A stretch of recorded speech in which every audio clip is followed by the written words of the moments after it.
Welcome to Fire Engineering's Google Hangout, sponsored by Tincata. We really appreciate our sponsor. They make all our gear safer. We're going to talk a little bit more about them later in the broadcast, but today we're going to introduce our first guest, and we have some great guests for you. We have Gavin Horn on from our scientist friend from the University of Illinois, doing some great work, and we see some great works with fire departments and fire unions across the country and the volunteer associations working on cancer legislation.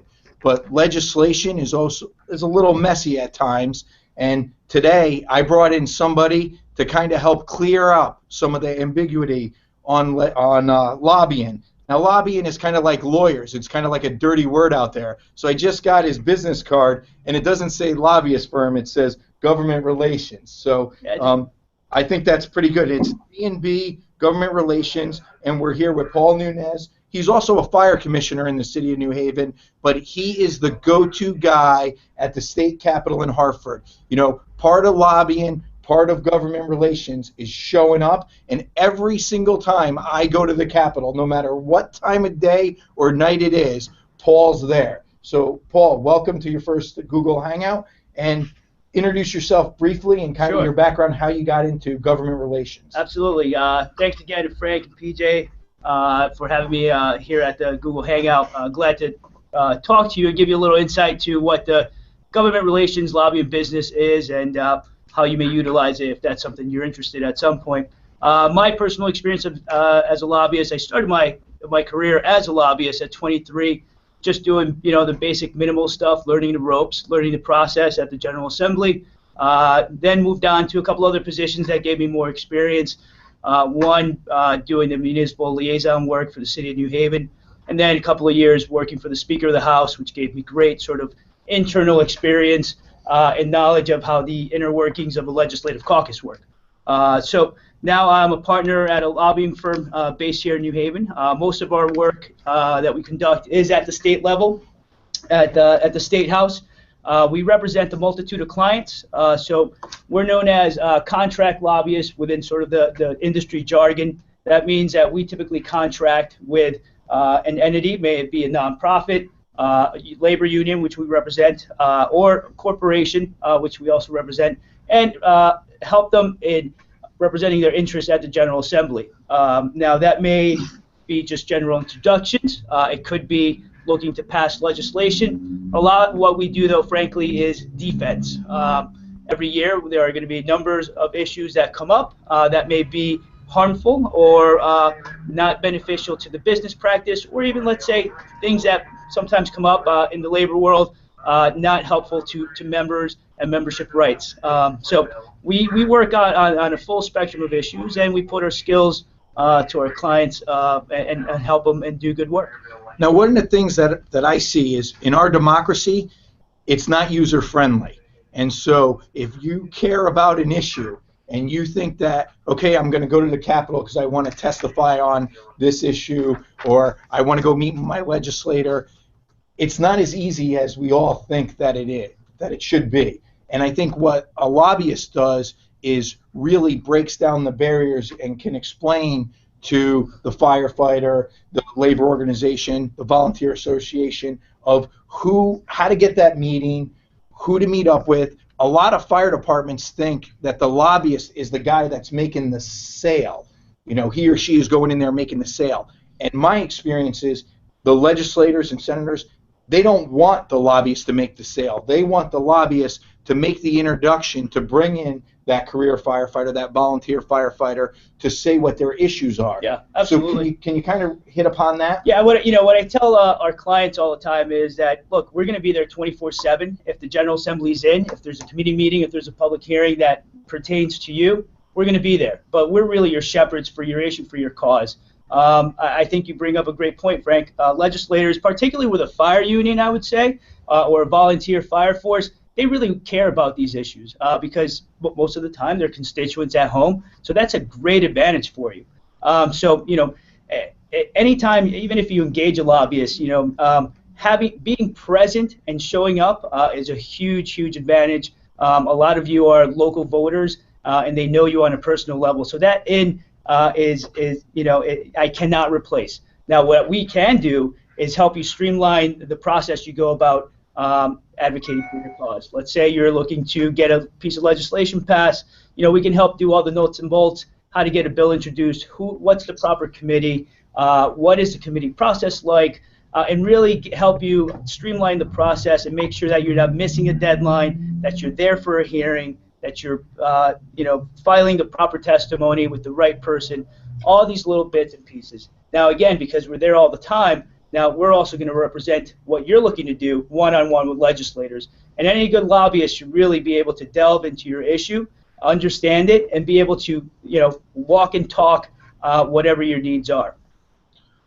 A lot of firefighters out there think too that the lobbyist is going to be the one that's testifying all the time. Now I know in government relations sometimes the lobbyist is going to be the guy testifying on the cancer bill or the nuts and bolts of the legislation, but the legislators, they see the lobbyists all the time, so they really want to hear from the constituents. So you as a firefighter out there, they want to hear your story. And one of the things that I instituted with this union with Mark that I think worked out really well is we testified before 6 committees with legislators never done before, and especially on our cancer bill. And a lot of people are reluctant to testify. So what I started to do was offer, I'll go up and sit with you. I'll start the testimony. You say your little prepared part, and then you could talk from the hip. But if you get faced with a question, and that's what everybody's afraid of. When you're sitting in that committee chair, they're always afraid of the unknown question. By having somebody there that testified before to field that question kind of takes the pressure off. But if you have a lobbyist that works for your volunteer or career organization and you're up there testifying for a cancer bill or a comp bill, the legislators don't want to hear from the lobbyist. So if you just have the lobbyist sit next to you, that way you can get comfortable giving your testimony. And then if there is a question about the nuts and bolts, it's very easy for a member to defer to the lobbyist sitting next to him, and it ensures that the quality of testimony. Could you speak to that? Yeah. So one of the things that we do with our clients, particularly if they're new to the legislative process, we deal also with a lot of other government relation professionals that work within a Fortune 500 company or whatever. But some of our clients are new to the process, are maybe new to the state, and might be a little hesitant to go into a full committee hearing without knowing what's expected. So one of the things we like to do is walk them through what to expect.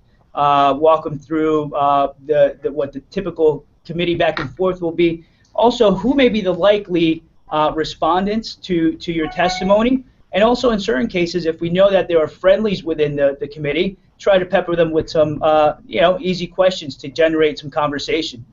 So these are the things that a lobbyist can, if they're not looking at or giving you input on a committee process, then they're doing you a disservice, I would say. It's one of the most rudimentary components and parts of the process, and good testimony sometimes is not remembered. Bad testimony is definitely going to be remembered. So it is a key part of the process. We try to get people to feel comfortable. That's why going through the process and what to expect and give them some comfort is good as well. But also sending, if you're testifying, Frank, you're probably going to be the guy who's most comfortable up there and maybe might know more about the issue. Absolutely, being the lead-off hitter is a good way to set the tone. Now, when you're giving testimony up there, you can also submit written testimony pretty much in any state legislature across the entire nation. So you don't always have to repeat everything in your written statement. Absolutely. It's going to be generally testimony in most state legislators that I looked into. It's limited to 3 to 5 minutes. Yep. So you're not going to make your whole case. So you really want to submit written testimony and then condense your statements down. And one of the things that I recommend to firefighters out there, because we have so many firefighters that teach and write for fire engineering, FDIC, and can really make the case, but sometimes we're not the sharpest when we're reading off something, is if they read a short prepared statement and then to end it, look up from the paper and talk from the heart for that last 30 seconds and really make that soundbite, that talking point, kind of push it through. And what I found is when you have members do that, you get a much better reaction from the legislators who are sitting there on the committee. Yeah, I look at the public hearing and I tell this to my client, it does two important things. one, it's an important part of the issue. If your bill does not receive a public hearing, it's not going to move forward. So it's I would say that's probably a major component of any General Assembly and its process. Second, if you want to leave a lasting impression in terms of the psyche, if you will, of the committee, that's the place to do it. Now, written testimony is important because if you're doing if you're working on a technical issue like cancer presumption, right? You want to be able to write your case with whatever pertinent studies or facts that legislators then can go back and review. Now, most legislators may not go back and review, but the ones that do are going to be the ones that are going to be crucial to your issues. Committee chairs, leadership, they refer back to testimony to see who filed what testimony, to see what their point of view is, and give them a little better insight into the issue. So I would say written testimony is crucial as well. Today we have Chief Halton on with us, which is an honor. We love when he stops in on our Google Hangouts. Would you like to weigh in on this, Chief? Yeah, I think it's a really important topic that we understand not only how to present ourselves to our state legislatures, but probably even more important than that is how to utilize somebody like our speaker here to help us present ourselves to our state legislatures. Oftentimes we think that we need to go up there unprepared and take on these organizations that we don't really interface with much. But when we have friendships like this and partners like this, contract lobbyists or government relations folks, I like that word, government relations folks, Thanks. That help us. I didn't come up with it, but Well, and an honest government relations guy. Now there's a yeah, it's all It's important, and especially we're going to be having a conversation in a few minutes about some of the things that we face on the fire ground, and one of the things I think that gets away from us in the American Fire Service, most recently, kind of a recent phenomena, is that we forget that all politics is local, as the great Tip O'Neill pointed out years ago. And so if you really want to affect what's happening in your organization or your community, you've got to be dealing with the folks that control your state, and and you got to know who your representatives are. You got to know what the issues are locally. Locally is always the best place to address any issue. If you're going to try to change the world, good luck. But you can change your neighborhood. So I love the conversation, and I love the pointers that you guys are throwing out. And it is a daunting thing it's much different when you're presenting in front of a group of people who are there to question you and to ascertain how much value there is, not only for them but for the community, in what you're presenting or what you're requesting. So it's a pretty interesting deal. And you have to remember too, and I think a lot of people forget, is that we're not the only people they're dealing with. Oftentimes, Al Franken, the comedian, and I guess he still is a comedian if you look at him closely. He once said that he had a shtick that he was doing for years, where he said, this was the year of Al Franken, and everybody had to think about how this is going to affect Al Franken, which is pretty much the human condition. So neat stuff, and I really appreciate what you're doing. It's nice to know we've got friends out there. No problem. Definitely worked with these gentlemen before, often giving them pointers and helping them out when they were up at the State House.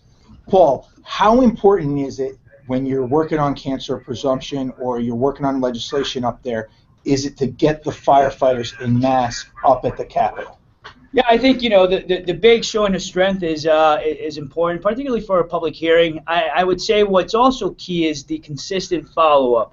The one-off sort of hit, everybody's already going to expect, right? You have the big cancer presumption bill that comes up. Firefighters are going to show up en masse. What happens after that?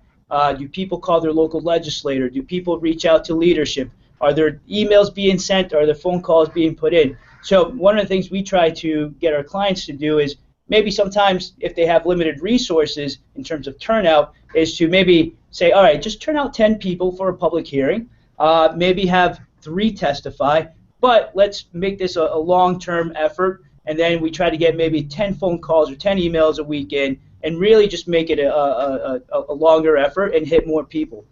So showing up is crucial, but I would say follow-up is important as well.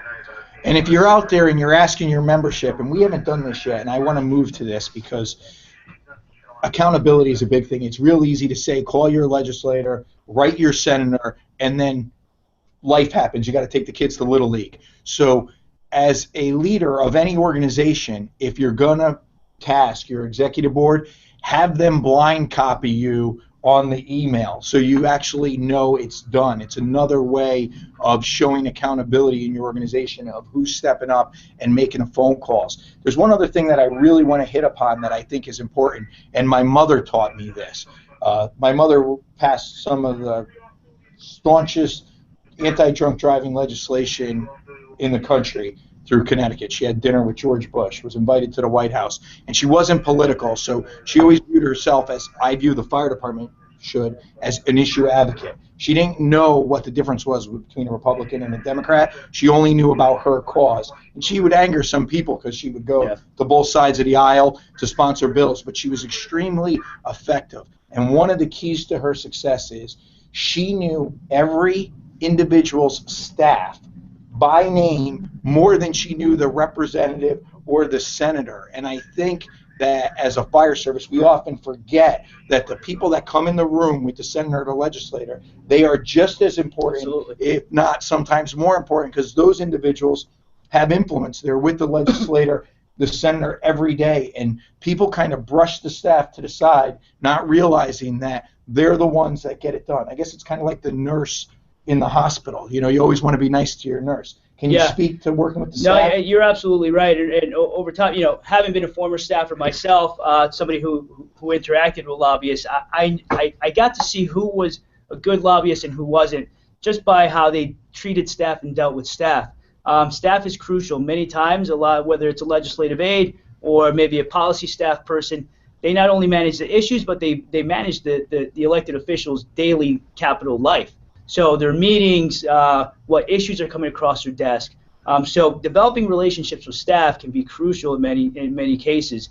It can lead to, you know, a heads up on an opening for a meeting, short notice. If something comes up and you're really dying to get to sit down with the legislator, it could be a heads up about maybe opposition having a meeting with the legislator. And again, it depends. You can develop all sorts of relationships with staff that can be helpful, but you know, everybody likes to be treated with a little dignity, and I think staffers who typically don't get the limelight, they can be a good friend, but also if you don't treat them well, they can hamper your efforts in some cases. I don't want to give away any trade secrets, so I'll use another example.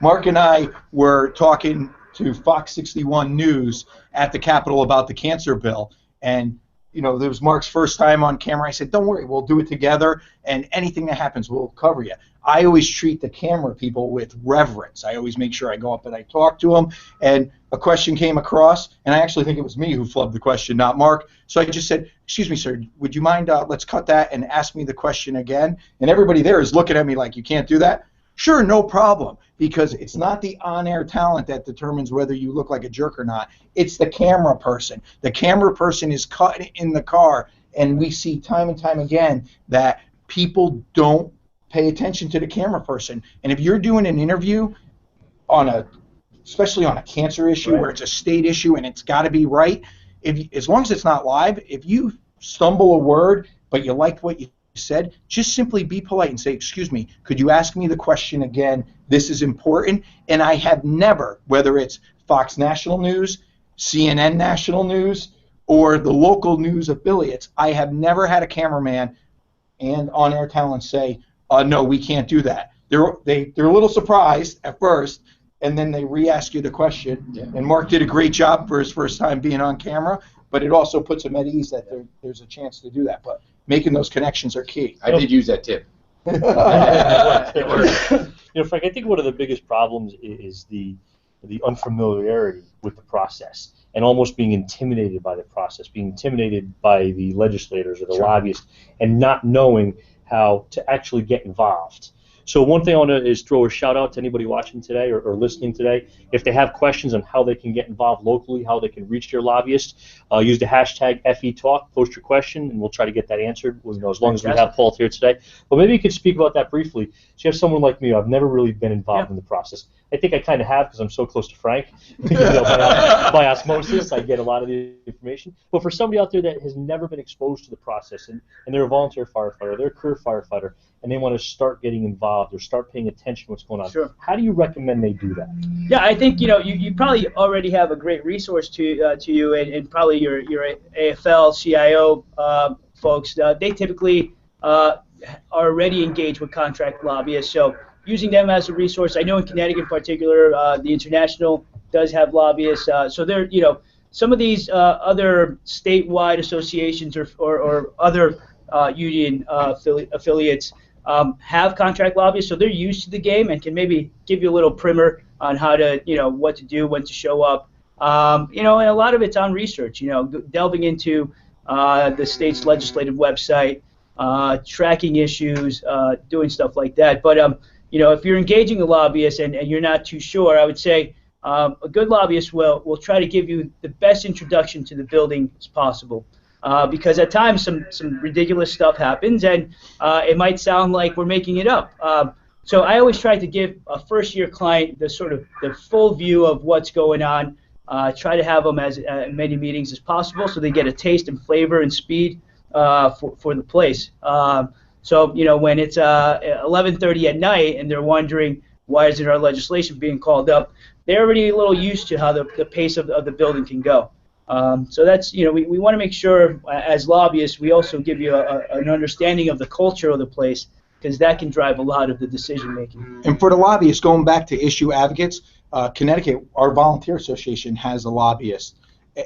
And I get a lot of information from that lobbyist. They've been great to work with. Yeah. So don't just cut yourself off to one lobbyist. No, absolutely. You don't want to pigeonhole yourself up there.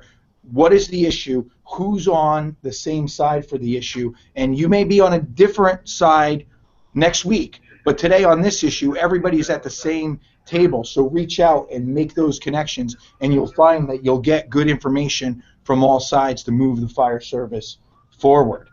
Hey, Mark, I've got a quick question. Oftentimes we're asked to send a letter to a congressman or send a letter to a state legislature, and it's a form letter, a robo letter, if you will, and you click and it puts your name on it and all that good stuff.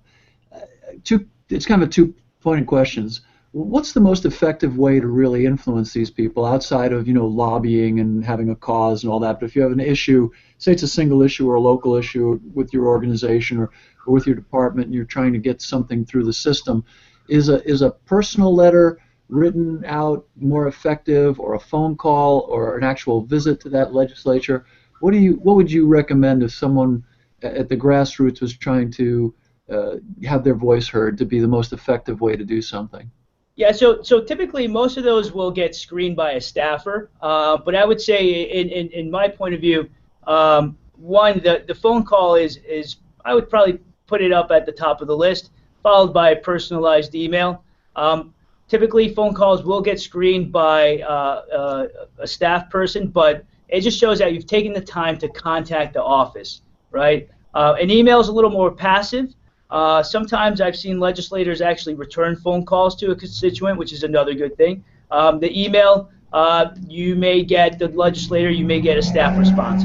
So with the phone call, at least it says, hey, I've called, call me back if you're available, and you'll either get a response from the legislator or the staff. So I would say those two, particularly if they're personalized, right? A phone call is going to be personalized. Sometimes you give people a script or something, but I think the prospect of a callback is important. Emails are good as well. But at the end of the day, whatever contact, people are busy, like Frank said, life takes over. Whatever is the simplest way for them to get contacted, that's the end. So giving people a roster of options, whether it's a form letter or a short personalized letter that they can write, or even a phone call script, as long as they put in that call, that's the important part. And if it's something that you're really passionate about, don't be afraid to ask for a 5-minute meeting. Yeah. Say, I'd really like to just have 3 minutes of the senator's time. This issue is important to me, and I would just like him to hear me out. And that can go a long way. I tell my son all the time, in this life you don't get anything once you ask for it. And going back to the using the legislative aid and staff, sometimes legislators will have sort of open houses or office hours in the district. So if you say, hey, staff person, do you know when the next district hours will be? I'd like to come in with a couple of my colleagues and talk to the senator about this issue. You're going to get a good response because you're actually seeking out the senator or the representative, looking to bring additional constituents that they can interact with, and they feed off of that. One of the other things I always like to recommend, and it's regarding this issue, or I primarily talk about a lot when we're talking EAP. It's the worst time to do something from EAP in, after an incident happens. So when we know or we can predict that there's something on the horizon, we should be building relationships at the time, getting the lobbyists, getting the staffers into the firehouse, out to the training ground to see what our job is. The more educated you are into what we actually do, helps you work for us. So the more you can do proactively ahead of time and not wait until you have this bill on the phone. Right. Proactively, here ahead of time. This is on the horizon. Getting into the firehouse, getting into the training ground, showing you what we do and why we do, why these things are important to us to help the process.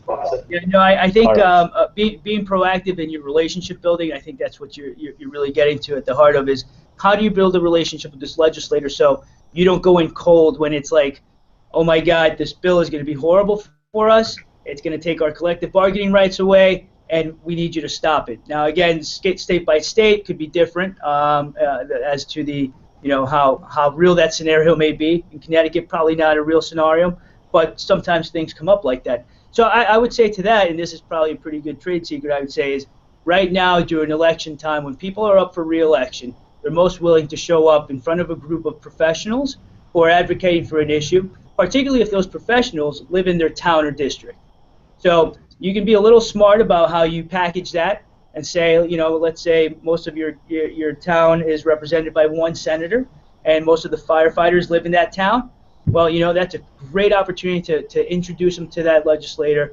They can get a little FaceTime with voters, and you can start to build that relationship. And then you start to build this symbiosis, I'm here for you, we're here for you, and that's really the way you want to go into a legislative session, particularly if you know that you're going to have some big issues ahead, whether they're proactive issues or big defense you're going to have to play. And remember, politicians boil everything down to two simple questions, and I think every morning when they get up, they ask themselves this: how do I stay in office, and then what can I do for my constituents? Those are the two questions that get asked every day, unfortunately, in this country. So again, ask, try to, and as PJ said, try to make that contact before it's adversarial. Invite them out to an awards ceremony. Tell them you give them a minute or 2 minutes to speak to the crowd. Talk to your lobbyists or your government relations individuals. Find out when their press conferences are. You can go to their website, but if you have somebody who's a point person, they could kind of guide you this is the right legislator for your issue. These are the right chair people. This is kind of the flow chart you want to follow to get this done. I find I'm pretty astute to the process now, but I still continually reach out to government relations people to kind of keep me abreast of what's going on, because the fact is they're there, and the system is designed to take a long time, and that's just the nature, whether the Republicans are in charge or the Democrats are in charge. The system is designed to discourage participation. And I'll give you an example. In Connecticut, when they have a committee, they don't just take one bill at a time, and I find this throughout the country. It's all the bills that committee's hearing. So you may be there. You're not just going to, people go up there and they think they're going to testify and they're going to be there for an hour. No, you're going to be there all day long. You're going to miss dinner, and you're going to be driving home in rush hour. So you need somebody to kind of guide you through how the process works. Hey, when it passes, can you give me a phone call? All that stuff is so important to have those relationships. Well, Frank, I think a lot of this information is spectacular, and we have another great guest who I would assume that with what Gavin has been doing and is doing, getting a little update from him, he may have some questions for Paul as well, and they may could work together to help the issue. So I want to bring on Gavin. Gavin Horn is a familiar guest to us. We had him on just about a year ago. Gavin works for the University of Illinois Fire Service Research Institute, and he's the one that's been spearheading the phenomenal studies regarding cardiovascular and carcinogen risks in modern firefighting. So he's really boots to ground researching the carcinogens that affect us. We already mentioned the cancer presumptive bill. A lot of the data and information and research that Gavin's doing rolls right into that. So I think, Paul, it'll be great information for you to listen to as well. So, Gavin, welcome. Welcome to another Google Hangout. Thanks for taking your time and joining us today. Absolutely. Thanks for having me on here. I've learned a heck of a lot just from the conversation you all just got through with. So the one thing that really jumped out immediately was the whole conversation about politics being local. And certainly I understand that, but we also have to realize that many of the problems we're dealing with are nationwide. In fact, in many cases, they're global. So from the cancer legislation, a lot of that can be informed by the research. It's not done just in one area.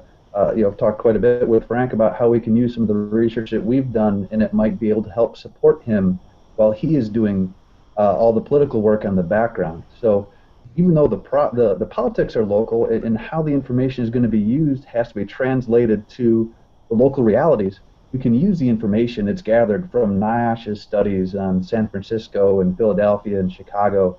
The research we do in Central Illinois, it can be, if it's done in a way that can be generalized, such that it can be used by anyone, not just specific to our locality.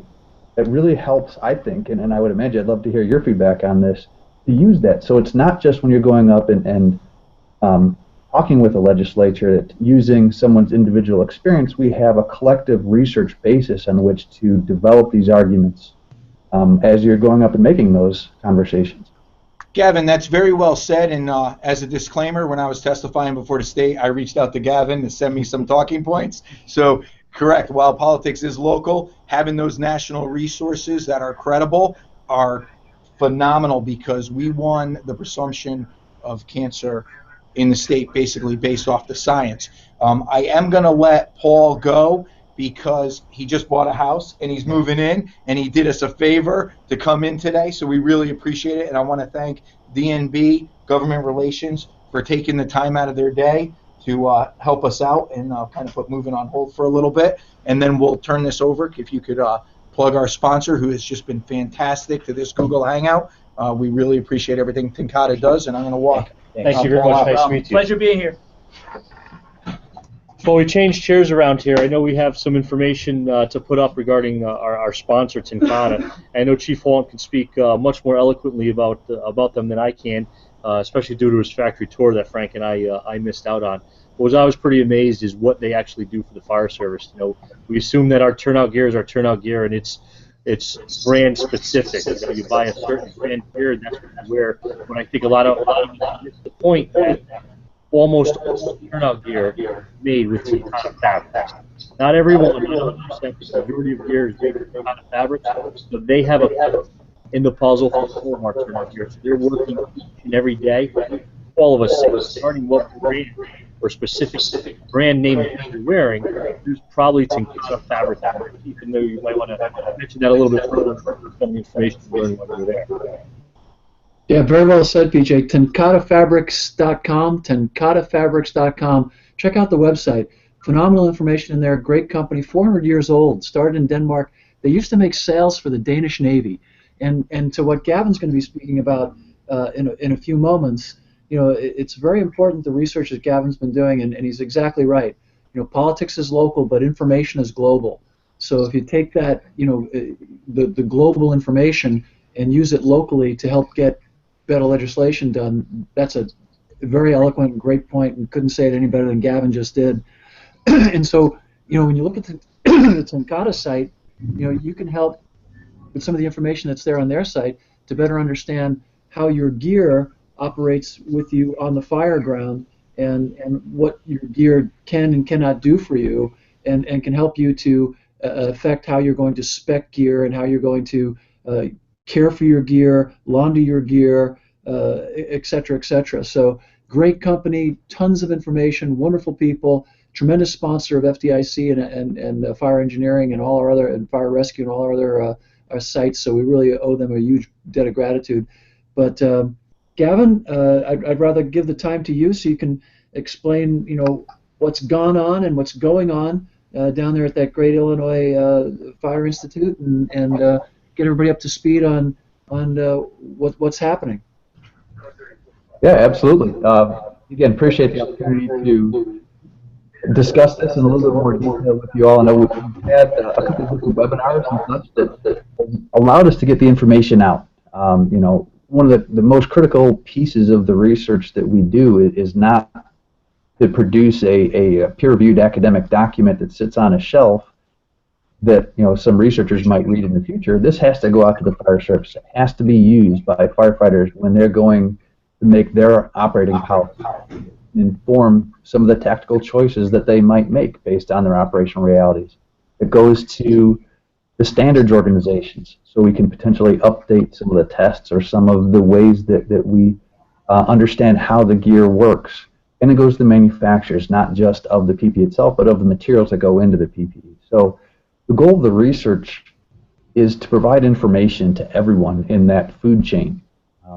We want to be able to inform the public, and our public is a very specific group, with the best science that's out there. And one of the great ways we can do that is here through hangouts such as this, through the webinars that you have, through FDIC, and the presentations that we get to do around the country.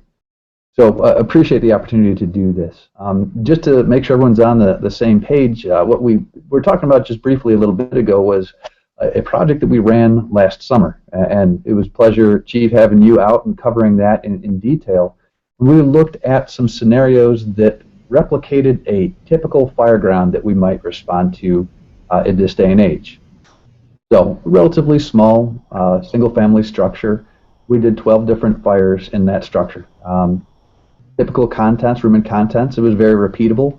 We had couches and chairs and beds, what you'd typically find in a bedroom scenario. And we had two different fires, actually, I should say, fire in 2 bedrooms. And we were looking at what did the firefighters face in the most comprehensive way that we've ever been able to do it in the past. The research we've done here at IFSI is really focused on some of the cardiovascular implications of firefighting, as well as the heat stress and heat strain, how that affects the human body. What are our risks for the sudden cardiac events? We also worked with our friends from NIOSH. Kenny Fent led a group that is some of the state-of-the-art technology looking at what is in the air on the fire ground. What are the particulates, what are the gases, not only in the burn buildings, but what gets on the gear itself, what actually gets deposited on the outside of the PPE, and what makes it into the skin. We know that gear is not going to protect us completely from everything on the fire ground. It does a heck of a job. Right? It's really good. And in terms of protecting us from the bulk of those risks we face on the fire ground, but some will get through, particularly where we're worried about interfaces or some of the other weak links of the system. And then the next step is see what it got in the body. So we looked at firefighters up to 12 hours out to see what sort of chemicals got into the body and how long did it take to work their way through. So we took blood samples, urine samples, breath samples to kind of characterize that timeline. In addition to that, we were able to bring in Steve Kerber and his group from UL, from the Firefighter Safety Research Institute, who has done an outstanding job characterizing the fire ground. They have an amazing amount of instrumentation to tell us what are the temperatures, what are the heat fluxes, what are some of the gases, with their visualization capabilities on what's happening on the inside of the fire ground. So we could see absolutely every level where these firefighters were working. We knew exactly what the environmental conditions were in and how that translated into their exposures, both chemical and thermal and cardiovascular exposures on the fire ground. So that was a project we ran last summer. An interim report is available. Early this year we put that out and presented that at FDIC this year. Had a great turnout at FDIC. We had did a 4-hour pre-conference workshop and had an incredible back and forth. We could have stayed in the room there for another 2-3 hours with all the conversation that we had. It was really impressive. These conversations, these questions weren't just, so what does this mean? These are individuals who really looked at it, thought about it, and asked us questions about, really, how can I do some of this in my jurisdiction? How can I locally put this to task? So we're continuing to get that information out. Every time I talk to Kenny from NIOSH, there's a new piece of information he's got from the data that's coming back in, and we're nearing the point where we're going to be able to get some good statistical analysis and blast that out to the fire service. So that's coming. Happy to talk about some specifics if you guys have anything specifically you want to talk about. But I also want to just touch briefly on what we're doing this summer. So on the fire ground, we understand that there are some specific risks that we have, particularly due to some of the fuel packages. And those are changing and constantly evolving. But we also realize that in some jurisdictions, firefighters might see more fire in a training scenario than they do on an actual fire ground. And there's a lot of concerns and questions about what are we facing on the fire ground. We think, particularly if we use pallets and straw, that, well, this is just similar to a bonfire. Of course, we're normally not sitting right next to a bonfire inside a building so that we're getting all that soot and smoke into our systems. But we don't know what are the risks. How well does the turnout gear protect us from some of those typical scenarios? What about deconning the gear and cleaning the gear? Do we need to do that after every single training fire? What sort of contaminants get on the gear, and what are ways that we might be able to get to take care of those? So we're also looking at significant evolution in the way training occurs throughout the country. Some people are using OSB, for instance, to provide a different smoke condition within the burn buildings. There's some concerns about what happens when we add that OSB instead of pine pallet and some clean straw. What does that do in terms of exposure to firefighters as well as the thermal condition? There's also a lot of people who are saying, well, we don't trust live fire.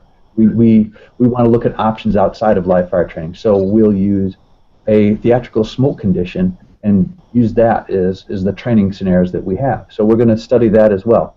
Understand how that affects the firefighter themselves. What are the potential contaminants that come off of all three different types of smoke generation, whether it's an engineered wood product, pallet and straw, or the theatrical smoke. We know that there are some respiratory irritants in the theatrical smoke.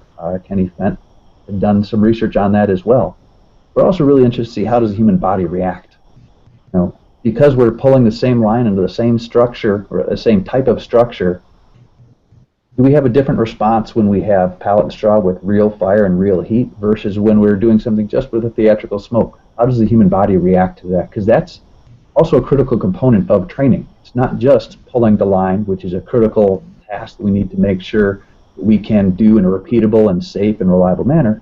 How does the body actually react to that fire? How can we get ourselves acclimatized in a way to the conditions that we respond to? So that's the scenario that we're starting this summer, June 25 through 30.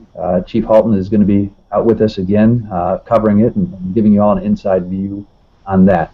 We'll be able to compare that back to the study from last summer. So that was a long, rambling introduction, but those are some of the main topics that we've come into fruition now and that we're going to be studying this summer as well.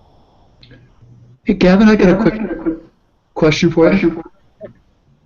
One of the things that, especially with fire engineering and FDIC as instructors, is that we understand that there's a certain amount of exposure that happens to students, but, and I guess this is kind of a, do you envision maybe a subsequent study where we extrapolate out the exposures that you look at from the fires you're going to do this month and say, okay, if it's a training academy, I guess my question is, how much exposure are instructors getting, and then how does that affect gear? And then I guess when we talk about what I like about everything that you do, and Kenny and Steve and everybody, just the whole, what are the practical applications? How do we, what are some of the things we'll take from that? So do you have a plan for how to ascertain those repeated concentrated exposures?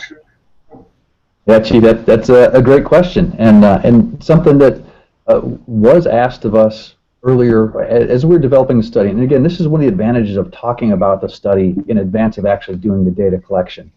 Last year we added a component on fire retardants.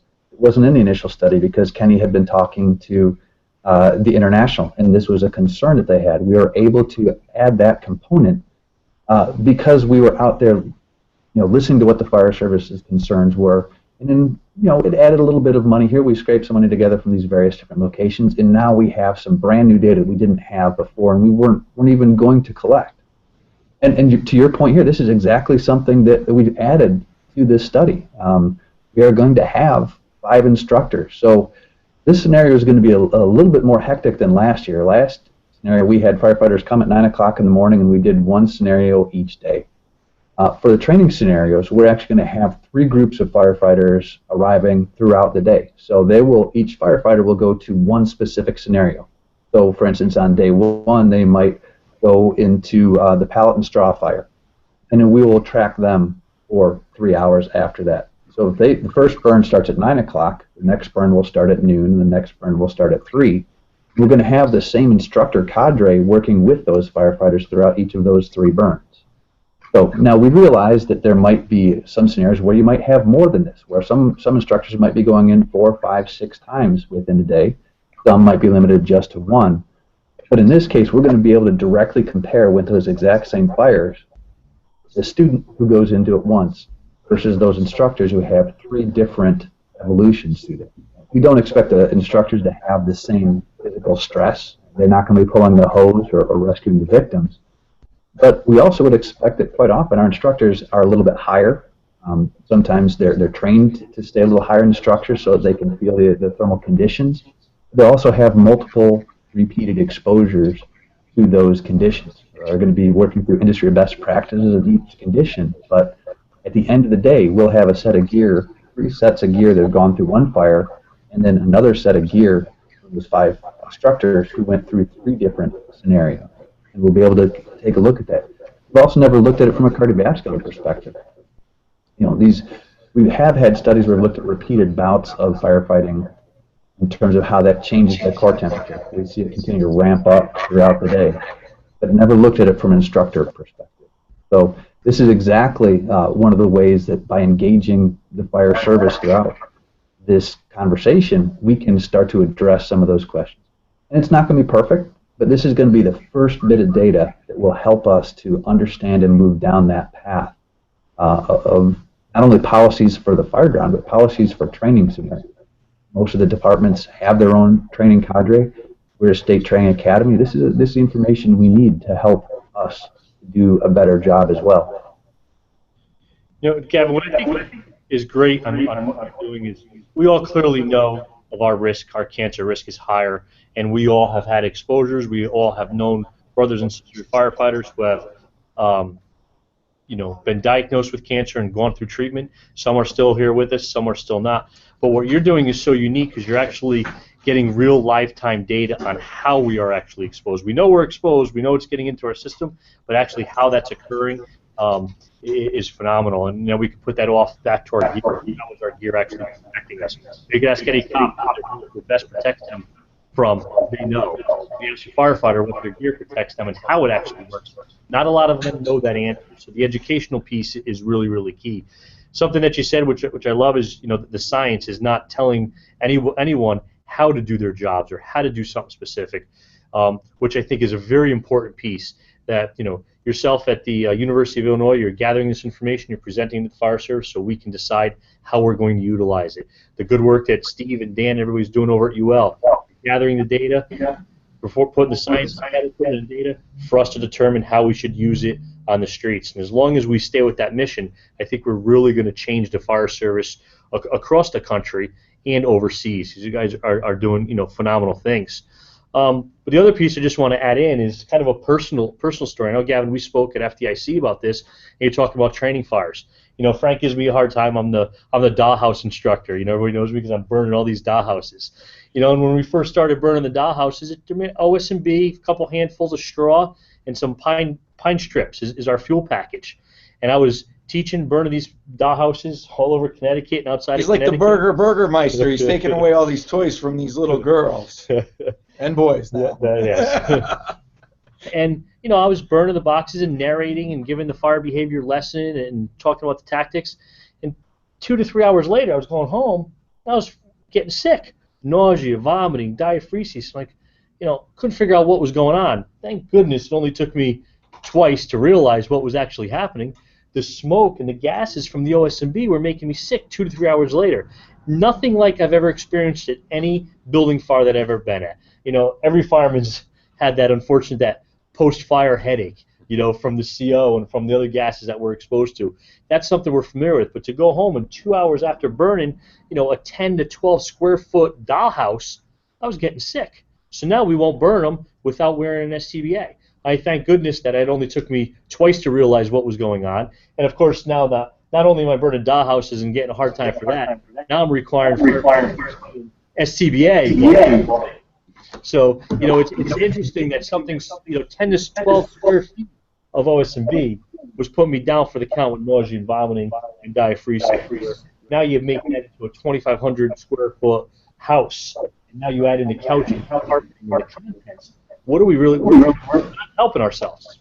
And this was actually a really interesting piece, one of the last conversations I had with Kenny the other day. And again, the numbers are not finalized yet, so I can just give you the basic overview here. But what we're seeing on some of the outside vent crews in terms of their external exposure, we had them wearing air during the study last summer. But we're seeing very high levels of hydrogen cyanide on those doing the outside vent. So this could be much the same thing that you're talking about right there.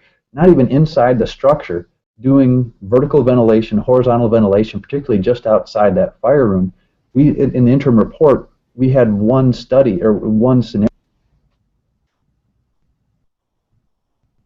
We had a hydrogen cyanide levels inside the living room, which wasn't even the burn room, but we had hydrogen cyanide levels at 340 parts per million. So, way over the IDLH condition. And of course, you would expect that. You might expect that on the inside of the structure. It's not a very easy measurement to make. But we're seeing just outside that structure as well, some of the outside vent folks are seeing a pretty high dose of the hydrogen cyanide. We're going to make sure that those numbers all come through and we understand when and where they might be receiving that dose.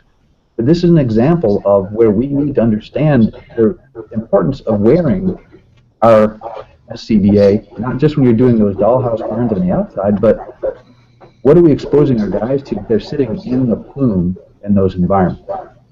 And I think Gavin raises a really important point, and we need to just think back 11 years ago, actually, to the Providence firefighters who all went down, and one of them was the pump operator from hydrogen cyanide. And we know because they were given cyanide, which was an experimental stage at the time. Fortunately, just happened to be at the hospital they were taken to, and they were able to come out.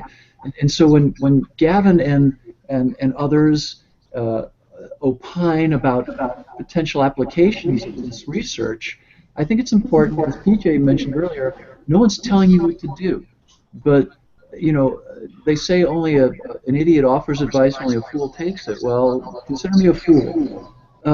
I think when we start looking at the fire ground, knowing now that hydrogen cyanide is coming from the structure, heavier than air, and out into the environment, we need to establish a forward operating base and use our monitoring devices so that we know our rehab and our pump operator and everyone else, who's outside the kill zone, if you will, is okay. So I think that a friend of mine years ago once remarked, well, Halton, was up to you guys to be masking up in the streets. Yeah, pretty much. Yeah, there's a lot of conversation about that. When do you start masking up? And this also runs into the conversation about 30-minute bottle versus 45 versus 60-minute air bottles and rotating crews. Now, obviously, overhaul has been a conversation for a long period of time, but manpower is a critical component of this. We need to have our guys working as long as we possibly can on air. Does that mean you need to call back crews, call in mutual aid, or whatever else that is, so that when we're doing the overhaul, where we know we still have a risk, and our monitors can't really tell us, the monitors that most of us have on our rigs can't tell us that information, particularly dealing with particulates or some of these others. We have good CO monitors, but there's a lot more that we're facing on the fire ground than that. The other point that we have is, well, some of these exposures that we have might be relatively low dose, below the IDLH levels, but repeated exposures is something that we are likely to face on our workplace than many other places do, where some of these occupational exposure limits are set for. So we need to take into account, again, that our operating environment might be very different than what some of the other recommendations are based on. Frank, Frank, I'm going to get close to this question specifically because I know you've done a lot of training cadre work and in your position here in the New Haven Fire Department Training School. So one of the questions that came up on FE Talk is, should fire departments work with the entire training cadre to minimize constant exposure?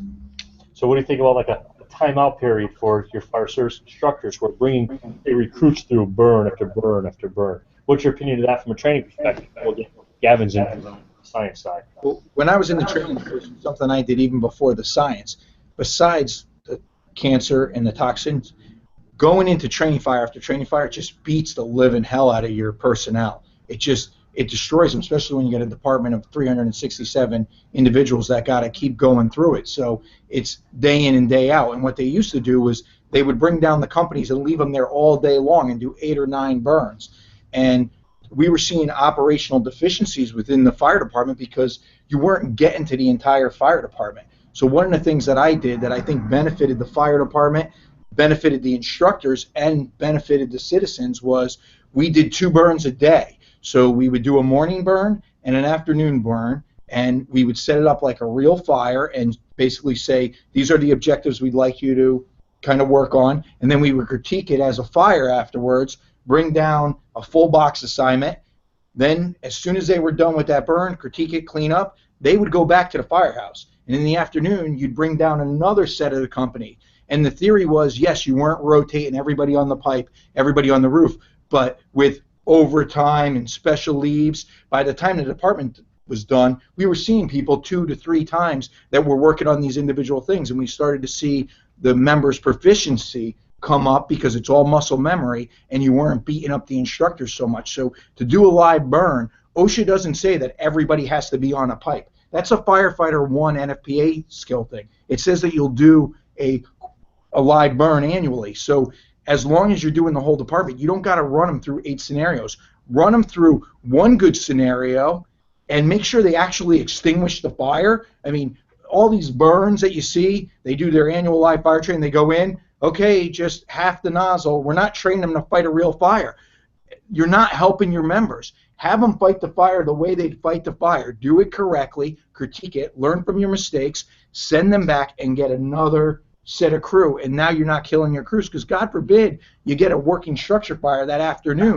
Now all of a sudden you're doing your crew. So that's kind of my take, is that you don't get going all the way to the wall isn't always the right answer. Sometimes the answer is in the middle, and it benefits your instructors, but it'll also benefit the proficiency of your members. And you're decreasing the instructors' exposure. Then if you could factor in, if they have that downtime, and I know your facility, you could get them in the shower and change their station uniform underneath in between the 2 burns, you're going to do even better. So Gavin, what's your suggestion on that? Yeah, it's a point where there's actually relatively little data. If we look at it from a pure scientific standpoint, there has actually been some research in Europe that's focused a little bit on the exposure aspect of things, looking at repeated exposures in some specific incidents. But we don't have a lot of great information that we can provide guidance from that perspective.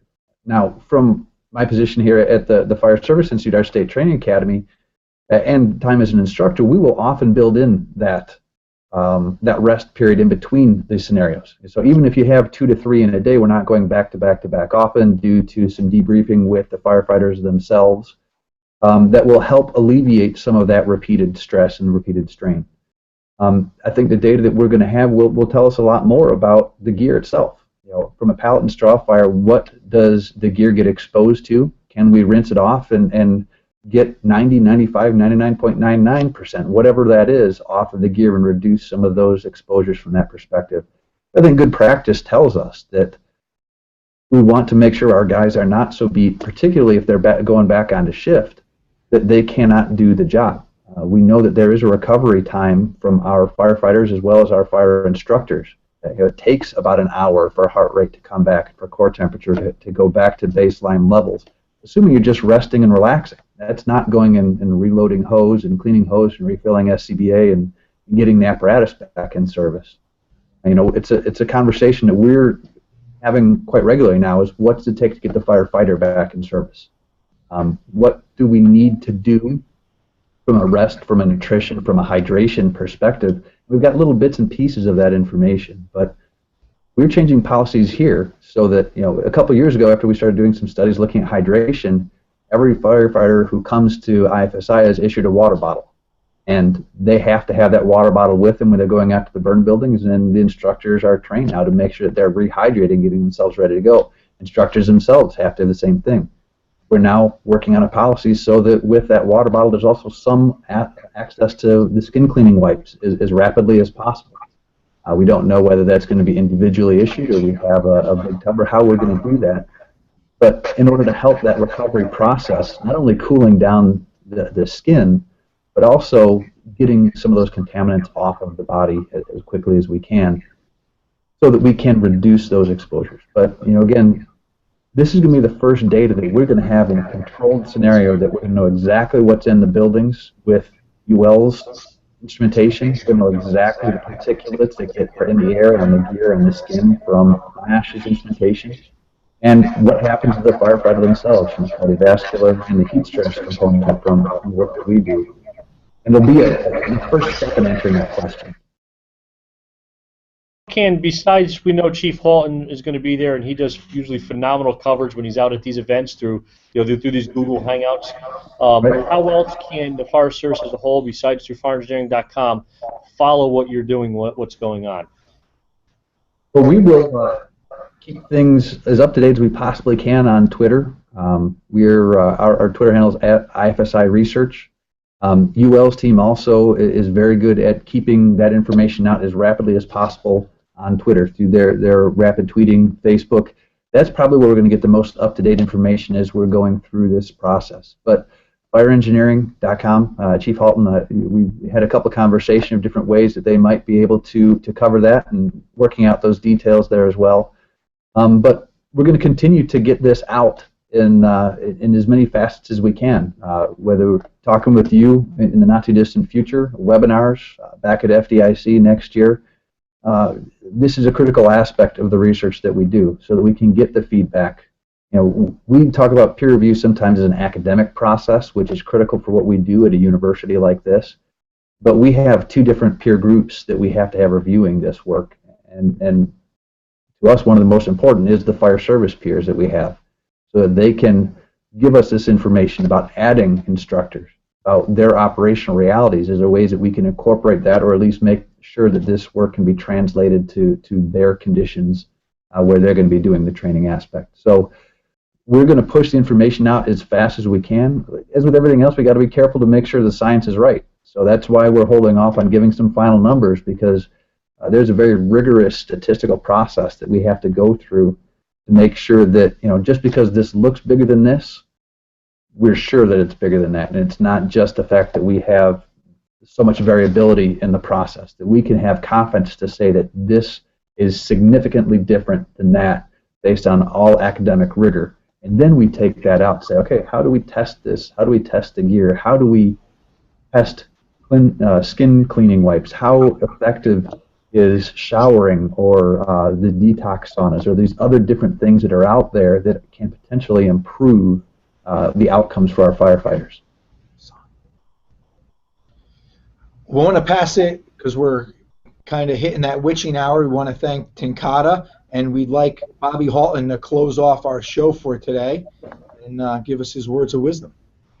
Well, hey, I wanted to thank Paul for coming on, and also my dear friend Gavin. Thank you so much for sharing with us this morning.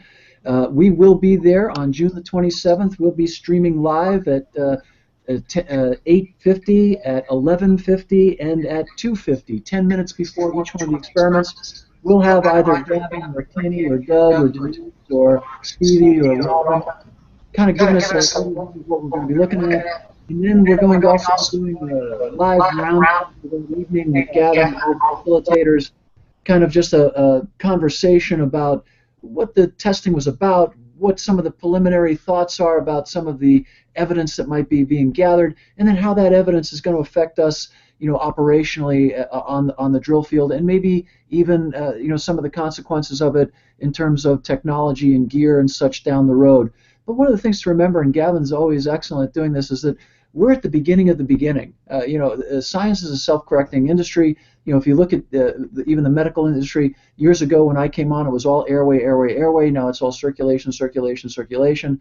So as the information continues to be amassed and evaluated, there'll be inferences drawn, there'll be conclusions drawn, there'll be operational changes, evolutionary made. There'll be all kinds of things that are going to happen. It's important that everybody keeps that in mind, that no one's going to be able to hand you a silver bullet tomorrow based upon what Gavin did last summer or this summer, or what Steve tested 2 years ago or 4 years ago, or is going to test in the upcoming weeks. It's about learning. It's about getting a body of knowledge, as Gavin said earlier, that we can use to help influence things locally and nationally to make things safer and more effective and more efficient on the fire ground, which is our primary mission, trying to help people. So it's wonderful to have people like Gavin and Steve and Robin and Dan and everybody else that's out there, and PJ and Sean and all the wonderful people who are making such an incredible difference today in the fire service. It's really a beautiful time to be here. Call for presentations for FDIC is open. You have until June 20th to get your class in there. We'd love to see you presenting your class, your workshop, your super duper hot class. The call for presentations is open. We're always looking for new voices, new faces, and fresh and exciting presentations. So please take us up on this opportunity and get your submission in today. We will be out there on May the 27th, and we will be streaming live during the experiments, and then we'll be doing a follow-up with Gavin and his team. So please join us on the 27th. We're really looking forward to that. I'll be in Hartford, Connecticut tomorrow night with Frank and PJ and the gang, and we'll be doing a fundraiser for the Hartford Survivors Fund on American Command. So if in the area, come drop by. It's $60. It's a great opportunity to support the Survivors Fund in the Hartford area. Incredible group of firefighters. I can't say enough about the guys and gals that work there, so please come help us and join Mike Dugan and I and EJ and all the great folks out in Hartford. We'd love to see you. Hey, have a great Memorial Day weekend. Remember what this weekend is about. Millions of brave Americans have put themselves in harm's way for the principles and values that this nation holds dear. And we've been supported by many, many great, wonderful international partners around the world. And so this is Memorial Day. This is the time when you reflect over those, the ultimate sacrifice in the defense of this great nation, and take a few moments to reflect on them, their character, their courage, and then think about also the young men and women and our brothers and sisters and our fellow firefighters and law enforcement officers and EMS providers who are serving today, whether in the National Guard or full active duty. Keep them in your thoughts and prayers. Hopefully, none of them will have to make that ultimate sacrifice and be memorialized in the future. But for those who have, they have our eternal gratitude and love and respect. To all of you who took the time to join us today for this Google Hangout, and especially to our good friends at Tincata, thank you for allowing us to do this. Tincata Fabrics, we can't thank you enough. From everybody here at Fire Engineering, please have a safe Memorial Day weekend. Keep all our veterans in your thoughts and prayers. And thank you for spending your time with us this afternoon. And a huge thanks to Frank and PJ for putting this together.